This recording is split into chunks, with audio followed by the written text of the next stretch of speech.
บ่หมุนเปลี่ยนบ่เบียดเบียนนะสัตว์ใจน้อยไปไม้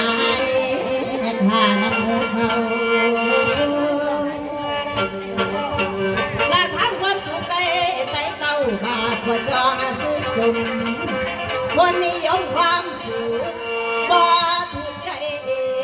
ได้ชม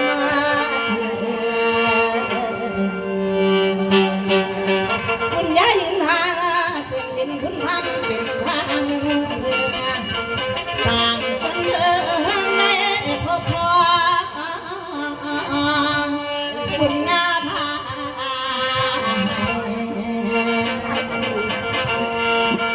ได้พบเห็นนอคุณยายโอ้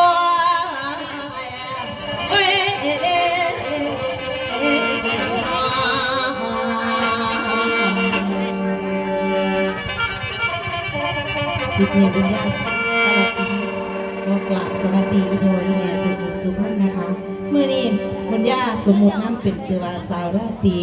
ส่วนมาอีพอกับอีแม่กับกาวน้ำไปแล้วเหลือแต่อีแม่ยาบวชสีพระธาตุดีกาวแม่เอ้ยส่วนมาอีแม่กับแม่ยาบ่ถือกันเด้ตื่นขึ้นข้ามาเถียงแต่กันว่าอีแม่กับแม่ยาอีแม่ก็อยากได้มุ่นแม่ยากับบ่ยอมให้อีแม่จ้าเถื่อ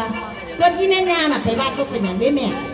ไปเอาตะถวยวัดมาเพื่อมาซื้อเพื่อว่าแหวนนั่นน่ะว่าบัวสีพนาละว่าโอ้ยราตรีกันเงือดเล่าด้วยกันมือนี่แต่ว่าก็ดีเลยเราไปวัดหนึ่งแม่ประเดี๋ยวต้นมาพิกเงินหรือเราไปแต่ว่าบาดพักกลับที่นั่นราตรีเอ้ยมาหาพี่แม่ยาได้ลูกเป็นยังล่ะแม่ยากูเอาคืนเงื่อนมาได้พนะราตรีไปเบิ่งแม่เอ้ยหากมาแล้วมาจงไปให้ผู้ได้เรามา